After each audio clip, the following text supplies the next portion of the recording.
It's been estimated that 1 out of every 5 Americans plays fantasy sports, and the most popular by far is fantasy football. Each week, people spend hours poring over their lineups and tracking the performance of their players in the hopes of finishing at the top of their league at the end of the season. But for many, the goal is just to not finish last. And that's because it's tradition in some leagues for the person who comes in last place to have to do some sort of punishment, like an eating challenge, a test of physical fitness, or something embarrassing. And in this episode of the Studio Review, I'll be doing 7 of the most popular fantasy football punishments over the course of 7 consecutive days. I'm doing this because I want to see what the human spirit is capable of. It's the same reason people sign up for marathons or do Spartan races or eat potato salad. So here are the 7 punishments I'll be completing. 1. Complete the Waffle House challenge. 2. Take the SAT. 3. Do a solo photo shoot at JCPenney. 4. Run the Wendy's 4for4 mile. 5. Record an album. 6. Attempt the Blazin challenge at Buffalo Wild Wings. And 7. Complete all the tests for the NFL Combine. Any one of these would be daunting on their own, but to attempt 7 in 1 week is going to push the limits of both my body and my mind. So naturally, I decided to start the week off with a bang by doing the Waffle House challenge on day 1. The Waffle House challenge. The last place finisher must spend 24 hours at a Waffle House. For every waffle they eat, they get to take 1 hour off their time. So hypothetically, if you ate 4 waffles, you'd get to leave after 20 hours. 10 waffles, you'd get to leave after 14 hours. A couple years ago, I did this with my friend Preston, and I barely managed to get 12 waffles, which meant that I could leave after 12 hours. And when I talk to people in person about it, almost everybody is like, oh, I could easily put away 12 waffles. But they say something like, yeah, I'd be out of there in 6 hours, no problem. And I want you to know that I hear you, but I'm telling you, these waffles are no joke. They fill up your stomach fast. So as a seasoned veteran, I have a few strategies I'm going to follow this time around, and hopefully, if you have to do the Waffle House challenge as a punishment, this can serve as a guide for you too.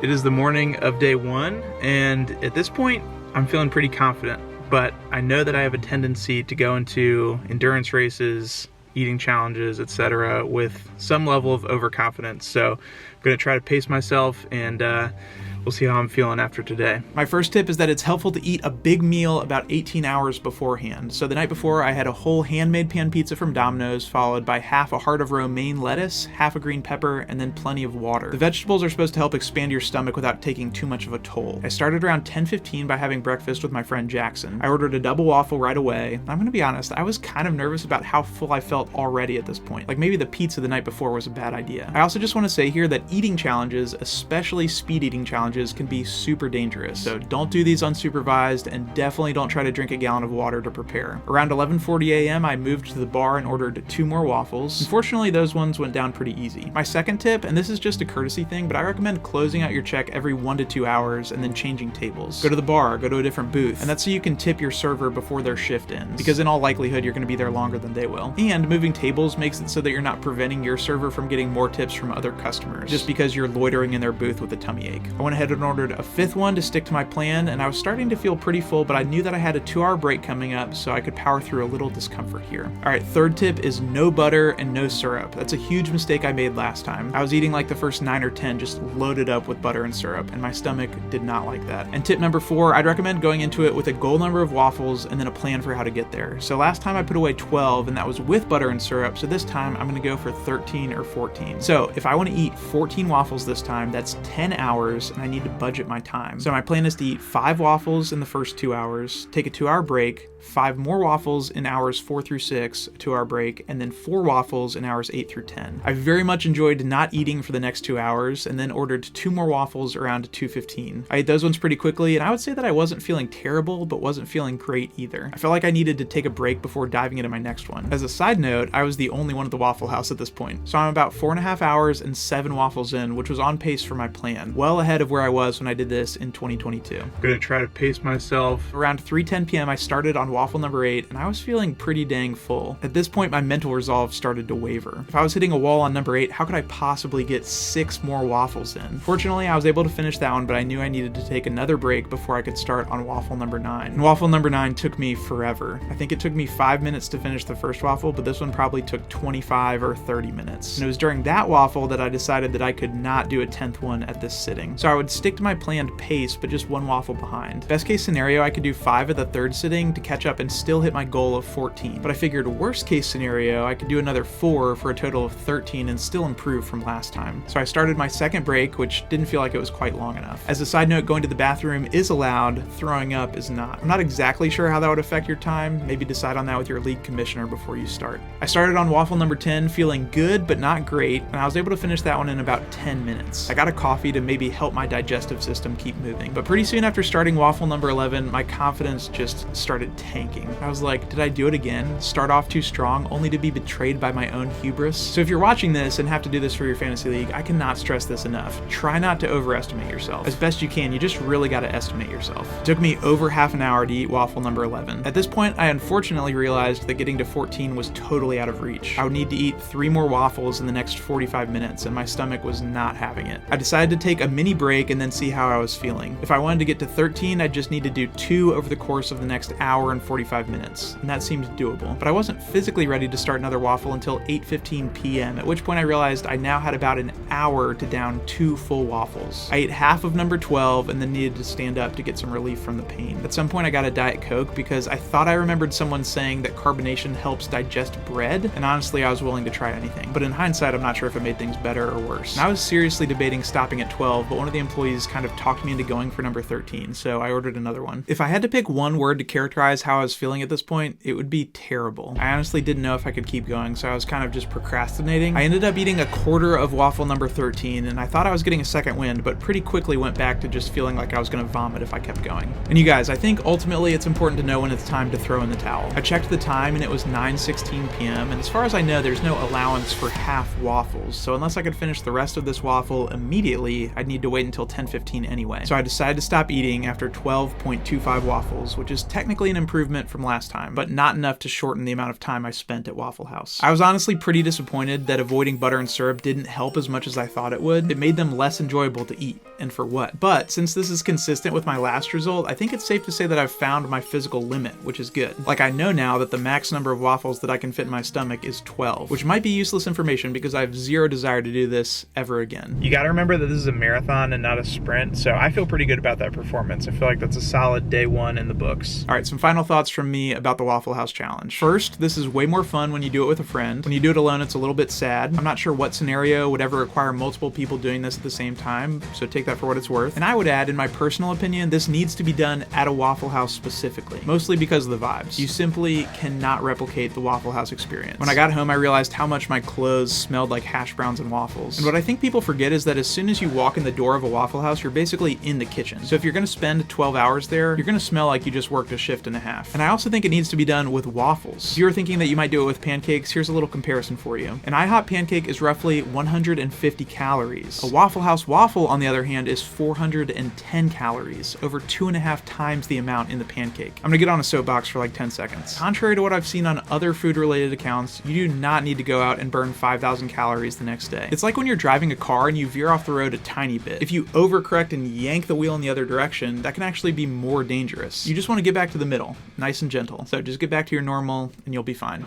All right, it is day 2, or I should say night 2, but I woke up feeling a lot better this morning. I felt totally fine all day, but I'm still glad I stopped when I did because I'm not sure that I would have been feeling as good as I am now if I had tried to push through a 13th waffle. But I need to put all that in the past and lock in because it's time to take the SAT.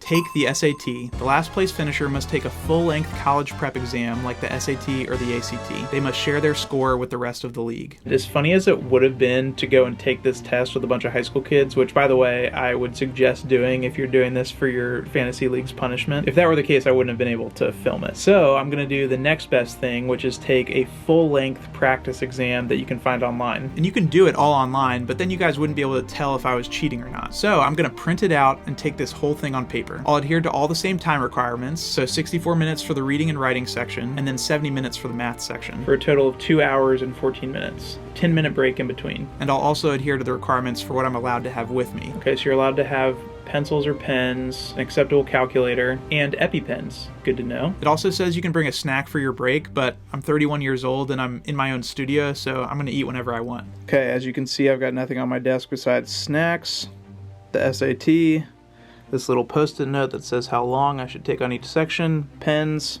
calculator, and my clock. I'm not nervous, but I do want to get a good score. I don't know, like I'm hoping for at least 1200, see if I still got it. I just want to stress, I did zero review or prep work for this, which I suspect will be particularly detrimental because I didn't take any math classes in college, so it's literally been 13 years since I've used any of this stuff. But I did watch a 10-minute YouTube video about what to expect from the math section, so maybe that'll help. Set a timer for 64 minutes. Here we go. I'm gonna be honest, I felt like I crushed the reading and writing part. There were a couple questions where I took issue with how the question was phrased because I think it was more confusing than it needed to be, but I would consider myself pretty literate, so my confidence was high. All right, just finished reading and writing and have about 10 minutes to spare, but I feel like because I'm the only one taking this test, I don't have to wait that time out, so I'm gonna start my 10-minute break and then dive right into math. Alright, break is over. Time to get absolutely smacked around by a little Algebra 2. Set a timer for 70 minutes. See you on the other side. I could not remember the quadratic formula for the life of me. And to be honest with you, even if I had remembered it, I'm not sure I would have known how or when to use it, so it likely wouldn't have helped. How much time is left? There's 31 minutes and 45 seconds left. Okay, I am less than halfway through the questions and more than halfway through the time, so I've got to pick up the pace here. Not feeling super confident. Alright, skipped 7 of the 54 questions on the math section. I do feel like I could have made a pretty good guess at some of those if I had a little bit more time, but honestly, probably maxed out my mathematical knowledge at this stage in life. I don't know that there was that much more my brain could have done to solve these. Alright, I'm gonna check the answers and see what I got. One thing I'm realizing as I'm grading this, I think they've changed the way this is graded since I was in high school, because I remember there being a penalty for guessing, like you'd lose a quarter of a point. I don't think they do it that way anymore, so what I should have done is guessed on all the ones that I left blank on the math section, because that wouldn't have hurt me if I had gotten them wrong, but I'm not going to take the test again, so it doesn't really matter. Since this is a practice test, for some reason they give you a range of scores rather than an exact score. So for the reading and writing, I got a 730 to 750 out of a possible 800. And for the math, I got a 600 to 630. That's a total score of 1330 to 1380. So I feel like, you know, got to be proud of that at the end of the day, especially with virtually no review. A lot of questions that were just totally over my head. Definitely room for improvement there, but hopefully with these scores, I can get into some pretty good schools. So I feel pretty mentally exhausted, which might be bad news because this week is just getting started.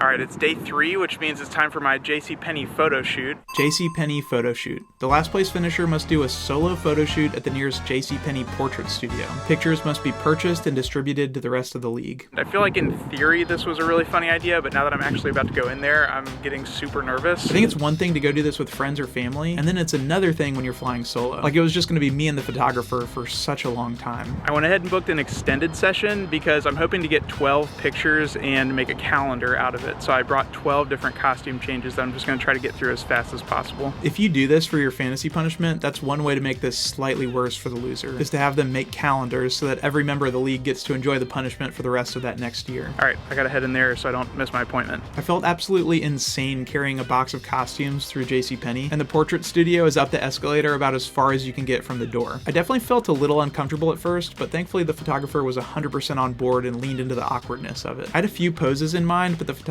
helped me figure out what to do for the rest of them. Some of the outfits were references to some of my videos, and other ones were just random costumes that I had in my closet. I don't really know what to say about this experience other than the fact that having solo pictures taken is such a vulnerable activity. I think one unexpected side effect from this week, even just 3 days in, was that I found myself exercising the discomfort muscle in my brain. And I know there's not an actual discomfort muscle, but hear me out for a second. I feel like a lot of times in my day-to-day life, I'm drawn to the easier, more comfortable thing. And procrastination is one of the ways that plays out. Rather than starting on the hard thing, I continue to do the easy thing. And it ends up coming back to bite me later on. But by doing scary or uncomfortable or challenging things each day this week, I felt like I was getting reps in. So hopefully the next time I get to a fork in the road where I can choose the easy thing with short-term benefits or the hard thing with long-term benefits, I'll find that the muscle is just a little bit stronger. That might feel like an absurd connection to make as I'm wearing a luchador costume, but it made sense in my head. Also, I feel like by the end, the photographer and I were both just laughing and having a good time. Okay, those turned out great. Just a word of caution if you do this for your fantasy league. The session only costs $15 to $25, but if you want the pictures, that costs like $170. I'm sure it said that somewhere on the website. I did not realize that, but I went ahead and got them anyway. So even though that feels like an absurd amount, I felt like I was in too deep not to get them. So for your viewing pleasure, here are the results from this photo shoot.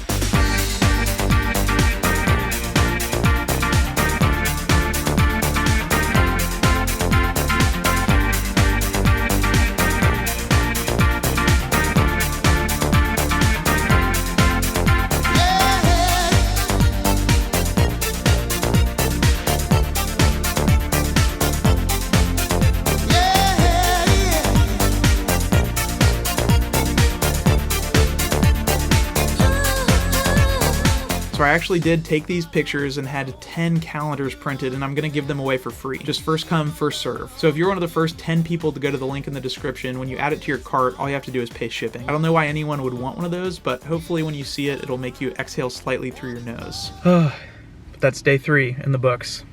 All right, it's day 4. Things haven't been too physically demanding so far, but I do feel like it's been interesting waking up every morning and just realizing like, oh shoot, I have to do something hard or uncomfortable today. And for day 4, that thing is the Wendy's 4-for-4 mile. The Wendy's 4-for-4 mile. The last place finisher must finish a 4-for-4 from Wendy's while running 4 laps around the track. 1 item must be completed before each lap. I had to wait 14 minutes at this Wendy's for a recent video that I made about drive-through speeds. Listen to this comment from that video. In my opinion, fast food has gotten way slower over the last 15 years and prices have gone way up. So I find myself going to fast food way less because I can get better food for about the same time and for about the same price. So what's the appeal? Well, Ian Zania 1990, you're never gonna believe this. You don't have to settle for the same wait time and the same price. You can get better food much faster and often for a better price thanks to Factor, who's the sponsor of this episode. Factor makes meeting your nutrition goals easier than ever by delivering chef-crafted, dietitian-approved meals right to your doorstep. In that experiment, I found that the average time people spend in a drive-thru is about 6 minutes. And then you have to factor in the time getting to and from the restaurants or waiting on delivery. But with Factor, you can have a meal ready to eat in just 2 minutes. There's no prep and no mess. If you're anything like me, your schedule might not look exactly the same from week to week, but thankfully you can change your Factor order up every week if you need to and choose plans with as few as 4 meals or as many as 18. For me, Factor has been a game changer when I need a quick lunch so I can get back to editing. And I get to eat meals that I wouldn't even think to cook on my own, like these spinach and mushroom chicken thighs. So if you're also fed up with long waits and low quality, head to factor75.com or click the link below and use code 50REVIEW to get 50% off plus free shipping on your first Factor box. That's code 50REVUE at factor75.com to get 50% off plus free shipping on your first box. The 4-for-4 includes a junior cheeseburger, a 4-piece nugget, a small fry, and a small drink. All right, kind of a good news, bad news situation here. The good news is that there's nobody else on the track because I hate filming in public, but the bad news is that the reason no one's here is because the track is covered in snow and ice. I'd say in optimal conditions, I'd be aiming for like a sub-9 total time eating and the mile. In these conditions, I think we're lucky if we're going sub-12. So I'm gonna warm up a little bit and I'm gonna see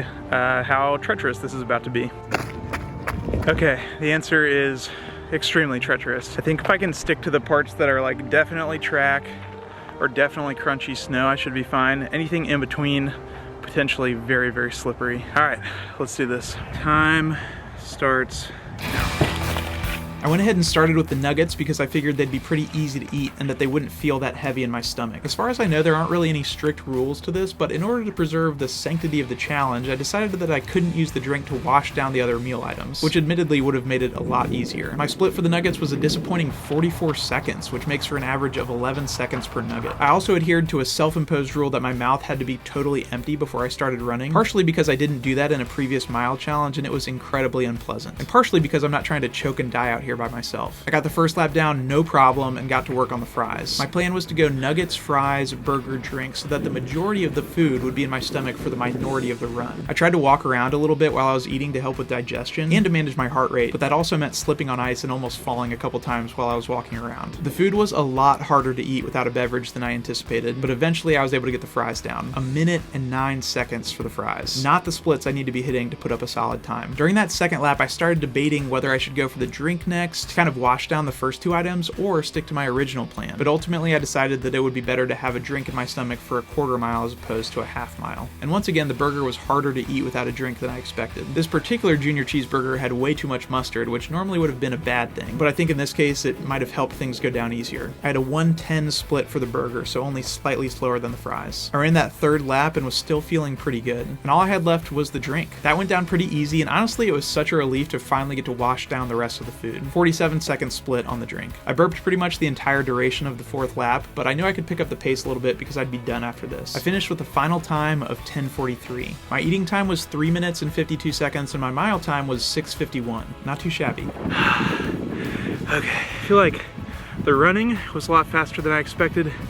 Eating was a lot slower. I will say this, that was way easier than the Blazin mile that I did earlier this year. Okay, day 4 in the books. It felt good to be over the hump. I had more challenges behind me than I did ahead of me, but I wasn't out of the woods yet. Today is day 5, which means I am recording an album. Record an album. The last place finisher must record a karaoke album of at least 5 songs and distribute it to the rest of the league. I've heard of this happening before where the loser has to record a Christmas album and then you can play it at the Christmas party for your fantasy football league. Or if it's after Christmas, like it is right now, it can just be a regular album and you can play it at your league's Super Bowl party. So normally the idea would be to experience the embarrassment of having people actually listen to your songs. So not only am I going to play it for you, but I'm also going to send it to 3 friends and ask them to give me their honest feedback. This will be less difficult but more uncomfortable. My song selection was based purely on what karaoke tracks I could find licenses for to be able to include them in this video, but I feel like I found some pretty good ones. And I just want to say right off the bat, I am not, nor have I ever been, a phenomenal singer. I like music and I can play some music, but singing just is not my strong suit. So much like the photo shoot, this felt like an incredibly vulnerable experience. Check, check, check, check. This one might actually be fun. Is that how low I want to start? Seem to be home. Karaoke. Oh, I came in way too early. Boom, boom, boom. Lightning and the thunder. Why does that not match? I wouldn't do just to get up next to you, girl. Baby, I'm yours. The timing's off. Boy, oh boy. I don't know the words to this song, but dang, is it catchy. No, thank you. There we go. I'm weak. Key change. I'm weak. Da, da, da, da, da. A really funny parody of that song would be about when you accidentally spit. It's called gleeking. And I gleeked. Just a little something I'm working on. As I'm going through these, I'm like listening to it over and over again. And I get to a point where I'm like, oh, that actually sounds like kind of good. And then I'll export it. And when I listen to it back, I'm like, what the? That is so bad. Like, how did that happen? And I think maybe I'm just becoming like numb to the flatness of my voice. I don't know. Never one door closes, I hope one more opens. Oh, this song goes so hard. Leanne Womack, you dog. Dance. That was okay. After they were all finished, I sent them to a few friends, and then for fun, I sent them to my family group chat with 0 explanation. And I was literally sweating as I sent these out. Why does it feel so embarrassing for people to listen to you sing? So I'm gonna play you some clips and then tell you what people said. Hello, it's me. So hello from the other side. I must have called 1,000 times. My friend Preston, who you may remember from the Least Walkable video, said that the emotion in your voice during Hello moved me. I got chills, literal chills. Girl, you're the one I want to want me. And if you want, then girl, you got me. There's nothing I know I wouldn't do just to get up next. And then my friend Brinson, who you know and love from the Fast Food Gauntlet videos, shot me straight. He said production value is about a mile ahead of talent. It hurts because it's true. And then Preston again said, Imagine Dragons, more like imagine dragging your Grammys home after your musical career pops off. Thunder, feel the thunder. Lightning, then the thunder, thunder, thunder, feel the thunder. Preston also said the autotune in Weak has me weak. T-Pain would be so proud. Best one by far. I'm weak.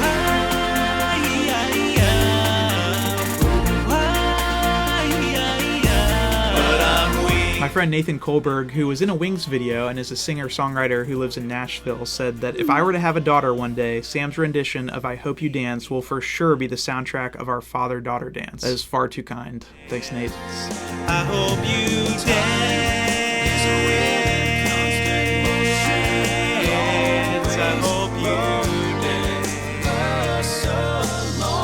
And again, I just sent this to my family group text with no explanation. First response was from my sister Ann. Did you mean to send those? So I just said yes. Then my sister Sarah said, are these your audition clips to become a wedding band or some weird AI thing made with your voice?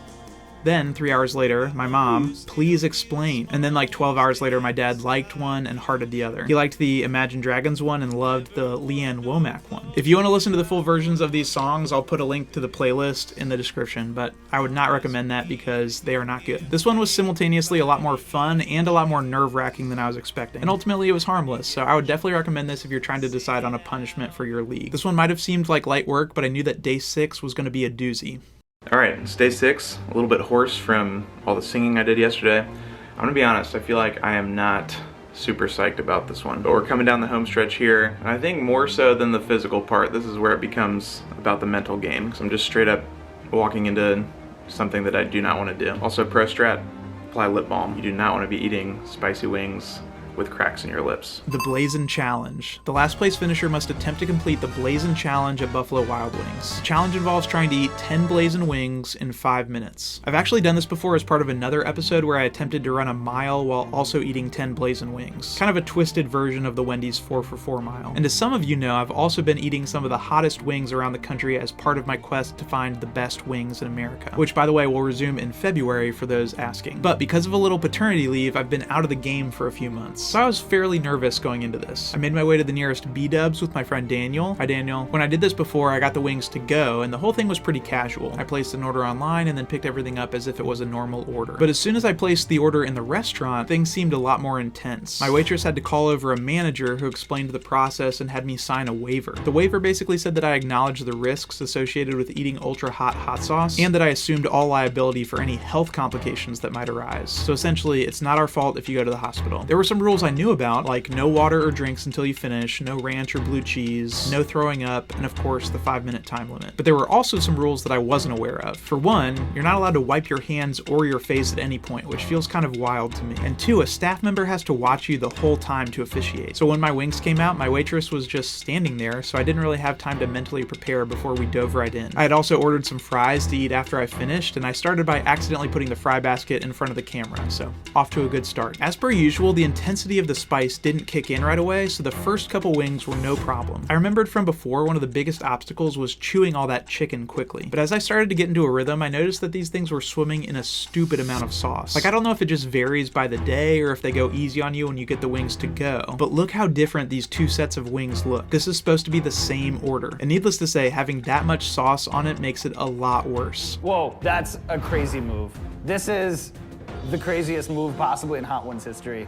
I actually don't even know if you'll survive that. At this point, my hands were shaking a little bit, and you can see my eyes watering and my nose running like a faucet, and sweat was starting to form on my forehead as the heat started to set in. But as hot as these were, I have to say that the feeling in my stomach was by far the worst part. I've said it before and I'll say it again. Some of these ultra hot sauces just taste and feel like corrosive chemicals going down your esophagus. At one point I said to Daniel, I don't know if I'm gonna make it. Needless to say, I was struggling here. As I was doing this, I realized that whenever I get hot wings on my wing tour, I'm not bound by time. So even though you might think getting it over with faster is better, I honestly think being able to chew and swallow at a reasonable pace makes for a much less unpleasant experience. Either way, as time slipped away and I kept feeling worse and worse, I found myself at a crucial decision point. Do I want to power through and potentially throw up? If so, I should keep going and try to tear through these last few wings before time expires. Or should I slow down to make sure that I keep everything down? Because if so, I would need to swallow my pride and stop while I still had control. And you guys, I did decide to stop. And looking back at this footage, I am in bad shape. I don't know if I've ever had this combination of sweat, snot, and tears. Like, this guy is looking rough. At this point, I knew that I had failed the challenge, but I was like, I'll still finish the 10 wings, just not within the allotted time. But once you compromise on one thing, it really starts to snowball. First it was the time, and then it was the napkins, and then it was the drinks. Someone came up and asked if I wanted some milk, and I very pitifully tried to ask if I still got the ice cream even if I didn't finish the wings. And by the time I started to feel any relief, I couldn't bring myself to enter into that pain again. Mentally, it's hard to justify going back into the fire once things have cooled off. And physically, it's unwise to pour more chemicals into an Erlenmeyer flask that's pretty much already filled to the brim. So I accepted defeat and did not finish the final wings. When you try your best but you don't succeed. Was I embarrassed? A little bit. Have I lost my touch? maybe. Maybe being a dad has made me soft. But I do think it's important to know your limits. And fortunately for me, the punishment is to attempt the Blazin challenge, not to beat it. Although that would be a diabolical twist if you made the last place finisher from your league continue to attempt it until they beat it. Also, real quick, if you do mess around with ultra hot wings, here are a few lessons that I've unfortunately learned the hard way. First and foremost, do not touch anything else. Not your eyes or your face or other people. Do not pass go, do not collect $200, and whatever you do not use the bathroom right away. What you need to do is apply dish soap and cold water to your hands and face as soon as possible. Regular wet naps and even bathroom hand soap won't do much, and hot water will actually spread it around. And even if you use dish soap, your fingers still might sting later on. Alright, I was glad to have this one behind me. Between this and the Waffle House challenge, I don't know which one was worse. Okay, it's like 11 p.m. right now, and my stomach is not feeling good. Just some significant rumblies in the old tummy. And I have to do the NFL Combine in the morning. I don't know what I was thinking. The NFL Combine. The last place finisher must complete all the tests included in the NFL Scouting Combine. Those tests include the 40-yard dash, the 3-cone drill, the 20-yard shuttle, the 60-yard shuttle, the broad jump, the vertical jump, the bench press, and several other tests that evaluate mental and physical aptitude. Competing in the Scouting Combine today is Sam Reid, a 6'4", 190-pound 9th-year senior from the University of Virginia. All right, it's day 7. I do feel like this is really starting to take a toll on both my body and my mind, because not only do I feel unmotivated to go out and do the NFL Combine, but my stomach is like also still doing somersaults from trying to figure out how to process that hot sauce from yesterday. So this could get interesting. I don't have super high hopes for my performance today, but my goal is to be not last in at least one of these events. You can look up the results from the 2024 NFL Combine. So I just want to beat at least one person, like just one. And then my secondary goal is to not like tear an ACL. For the tests, I found a turf field where the snow had been plowed, which was good, but unfortunately that meant that the turf was going to be a little bit wet and hard to change direction on. But you got to make the best with what you've got. And even though this is a physical test, I feel like this is another vulnerable one because you guys are going to see exactly how I stack up athletically. Okay, after a warm-up, I got started with the 40. And again, warm-ups are super important here. I'm not trying to be on crutches for 6 to 8 weeks from making a YouTube video.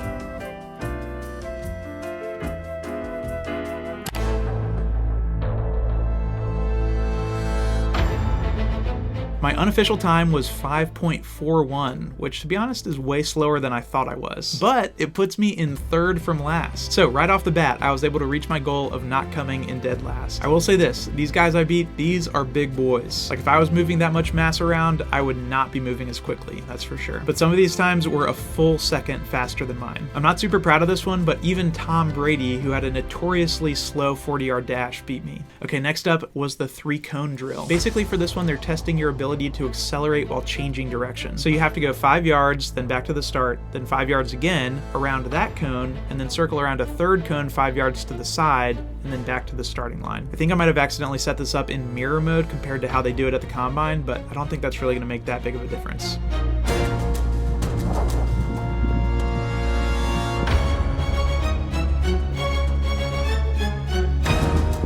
My time was 8.63, which is in fact good for last place. On this one, the top performers beat me by a full 2 seconds. And I gotta be honest with you guys, what I just showed you was actually my second attempt, because this is what happened the first time around. You try your best, but you don't succeed. After that, it was time for the 20-yard shuttle. For this test, you have to start straddling the center line, shuffle 5 yards to one side, change direction, go 10 yards, change direction one more time, and then get back to the starting line. And my time for that one was 5.04, which is good for another last place. Just barely, though. I'm gonna be honest, I'm a little winded. I still have to do the 60-yard shuttle.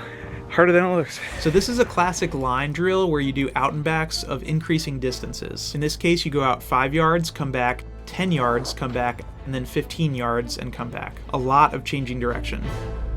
My time was 13.54. For some reason, there isn't data listed on the NFL website for the 60-yard shuttle, so maybe they didn't do this in 2024. But if they did, I have to imagine that this was a pretty poor performance on my end. I will say that ultimately I feel like my downfall was wearing running shoes on turf instead of football cleats. I wasn't about to buy football cleats for this. But I think the biggest victory is that the Blazin sauce from the day before did not pay me a visit. All right, with the sprinting ones out of the way, it was time for the jumps. The broad jump is pretty self-explanatory, but for whatever reason, I really got in my head as I was winding up to jump. Okay, just swinging my arms here, getting a feel for how I'm gonna swing them when I jump. I'll propel myself forward. Yeah, that makes sense. What is wrong with me? Why can't I just jump? Feels like I've never even used my arms before. Should I count myself down? I'm gonna go in 3, 2, 1, nope. Okay, false alarm. That didn't feel right. Wait, why does that feel so weird? It needs to be more like this. Nope. Why do I keep chickening out? Okay, 3, here we go. 2, any second now. 1, here we go.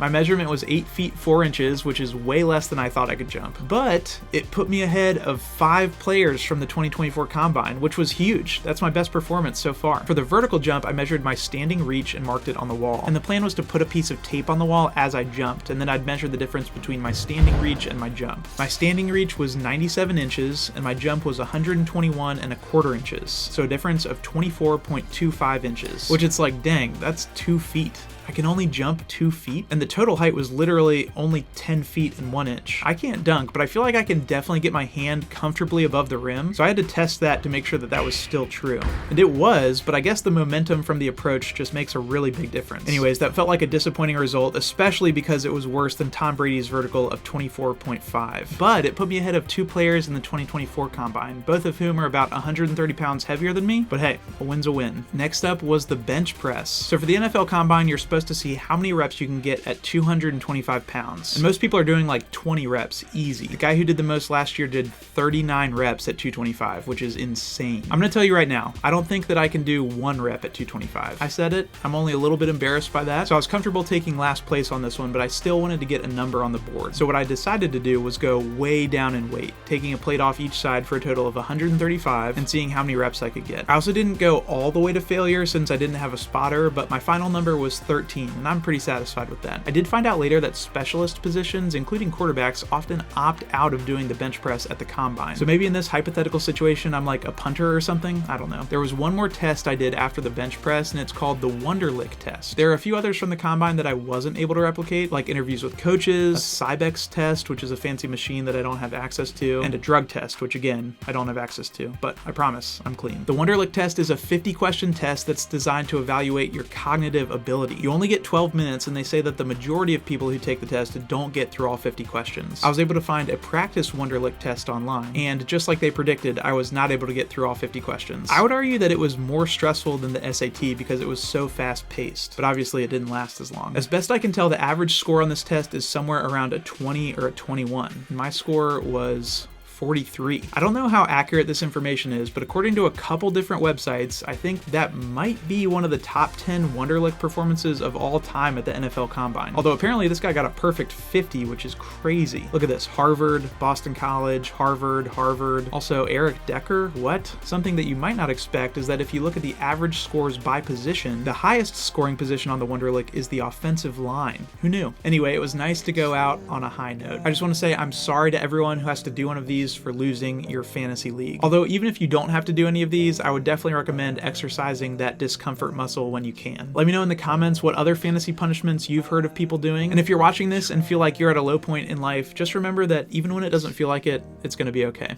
I'll see you soon.